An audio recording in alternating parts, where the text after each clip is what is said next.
As you can see, Captain, the dominant form of life on this planet is not visible until we come in close. Those moving spots are what I mean. So, intelligent life does exist on this planet. Our scientists will be pleased. As you see, Captain, what we have here is a strange form of metallic life that travels on wheels, speeding over the trails that were visible at high altitude. Fascinating. But what makes them move? You'll see in a moment, Captain. There we are, Captain. All of these creatures take nourishment in liquid form, a high-energy diet that is burned up rapidly. The digestive system is amazingly intricate. Waste matter is expelled as a gas. Hold it. Can we go back to where the creature is feeding? Yes, sir, Captain. Do we have a case of symbiotic life here? You mean the human and the automobile? Yes, Captain. Symbiosis. The automobile is strongly attached to its host. It appears that the entire life cycle of the human is related to the automobile, from birth to death. The first experience humans have with automobiles is just after they are born. They usually are taken from their birthplace in a car, sometimes even born in a car. And at death, the body is usually transported in a car to a burial place. In between, well, Captain, there is much more. Watch, and you'll see.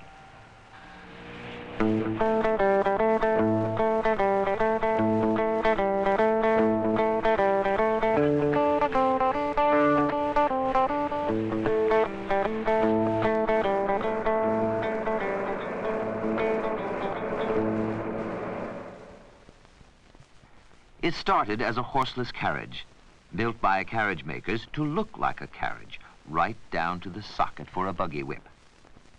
Automobile.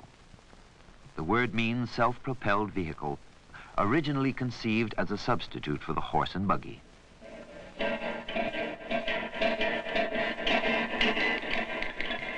Some were powered by steam, others by electricity. Then, propelled by the internal combustion engine, the automobile, in a short span of time, came to be something more than just another means of transportation. It became something to believe in. This car takes care of me, and I take care of it. Everything goes on wheels. You can't go anywhere without a car.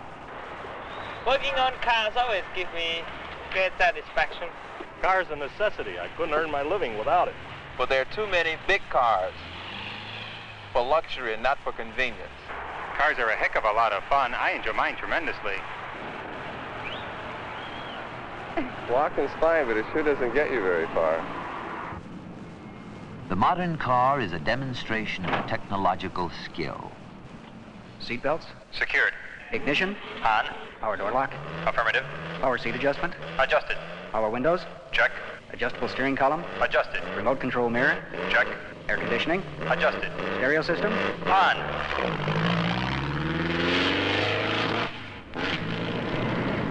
For some, a car is a means of transportation. For others, it is a means of communication, an extension of the personality. Over a ton of iron and steel, glass, rubber, plastics, petroleum, and horsepower, designed to carry a man wherever his whim or fancy dictates. The automobile has, with certainty, transformed the social and cultural life of America. It has shortened not only geographical distance, but social distance as well.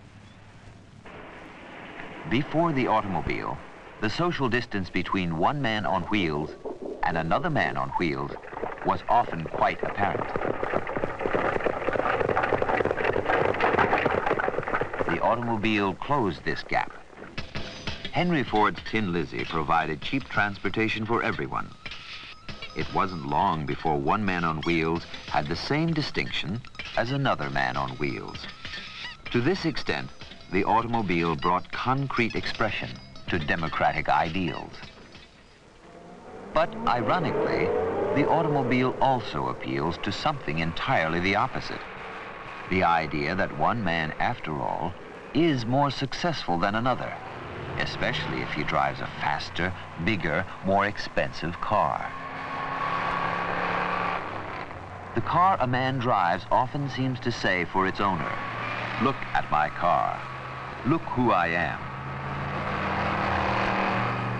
Because the automobile appeals to something more than the need for transportation, it has become an extension of the personality.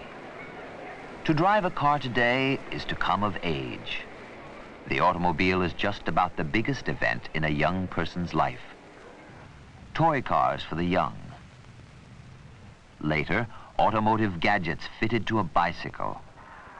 And always, that day to look forward to, a driver's license, the proof of entry into today's adult society. With an automobile and a license to drive it, a boy or girl comes of age. And coming of age means depending on the car for social advantage. Today, the car has displaced the home as a setting for courtship and social activity. But in providing increased mobility and convenience, the automobile has, at the same time, loosened traditional family ties.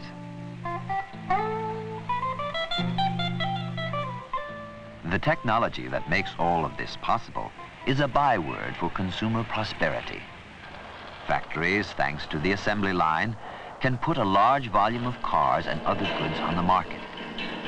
And factories, through the vast market for automobiles and through organized labor, pay workers enough to buy cars. Nearly 1/6 of the nation's workforce today serves the automobile in manufacturing, maintenance, and selling. And the final product is desirable enough to cause a man to work long and hard in order to pay for a car, or other products that roll off assembly lines. The psychological attraction of the automobile is big, but in no way more important than the economy that builds around the automobile. Over 1/2 of the world's cars are driven in North America by roughly 1/20 of the world's population. Think of the jobs created by the automobile: road building, gasoline and oil refining, motels, the jobbing of parts and supplies, the hauling of cars from factory to showroom, parking lots.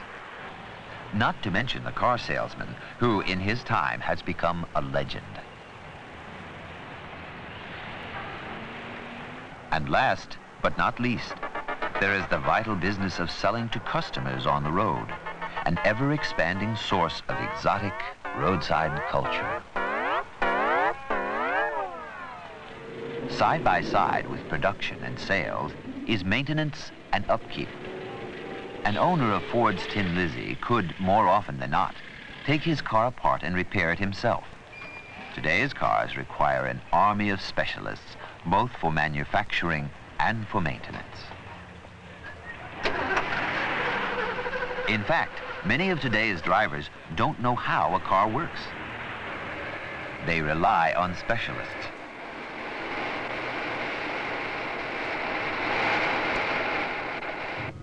Some, of course, do it themselves. Those gifted machine-age tinkerers who understand the purr of an engine.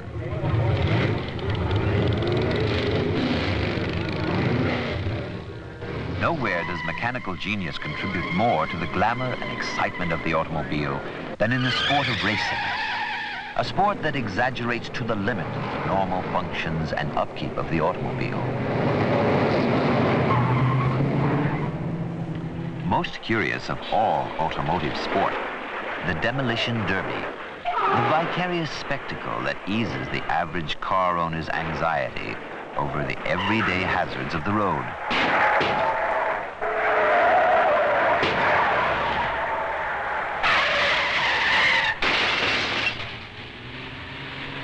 The modern car is a demonstration of practical technology, whether to test the limits of speed or safety, or determine the efficiency of new fuels.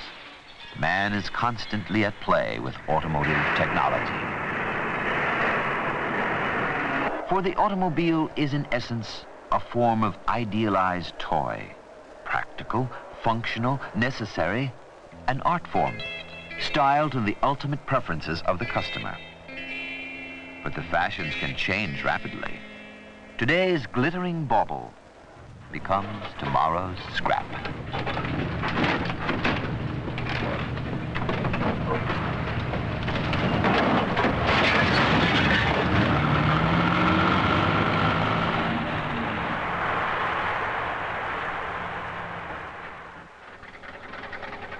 From the beginning, the attraction of the automobile was that it allowed a man to go where he pleased.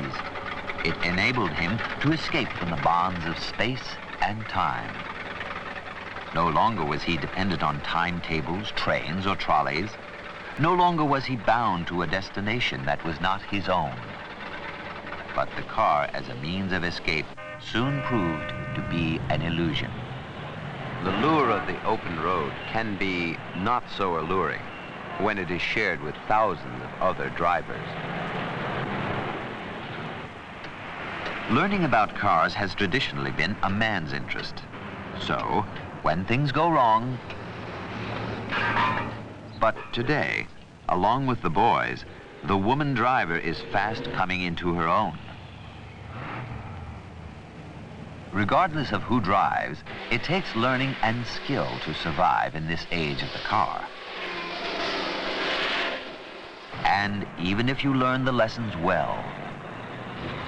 Mr. Cook, you're charged with failing to have control of your vehicle. How do you plead, sir? All right, sir. Sorry, Plead guilty. The court will find you guilty, sir, send you pay a fine of $12. The expressive vehicle called the automobile is not without problems.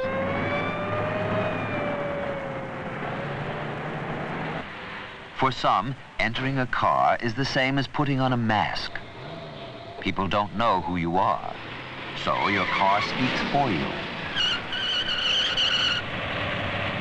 Some drivers express themselves in deadly ways.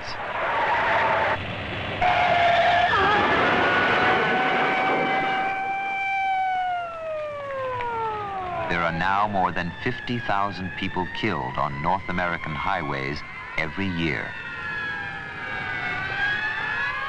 We can safely predict that the present trend in automotive fatalities will not show any significant downtrend in the near future, taking into consideration the factor of human psychology and the number of moving vehicles on the road today. Much of the safety of driving a car rests with the self-control of the driver, but not all hazards of driving are his responsibility. Some follow from the sheer number of cars on the road. One man's convenience, another man's nuisance. Multiply that advantage by millions. One car owner can do little about the smog that accumulates from the exhaust of millions of automobiles. He cannot control the hazards of heavy traffic or alter the ability of his car to take the shock of collision. The driver must also rely, in part, on the organized protective efforts of others for his safety. A half-century ago, Henry Ford predicted that the automobile would doom the city. Cars will take people out of the cities, into the countryside, and keep them down on the farm. And the big movement has taken place, but in the opposite direction. Today, the same highways that lead automobiles away from cities also lead into cities, pouring more cars into already congested streets, displacing the pedestrian, dividing neighborhoods, befouling the air. Today, 30% of urban space is devoted to moving vehicles. If the use of automobiles continues to grow at the present rate, cities of the future may well be little more than ribbons of concrete interlaced with parking lots.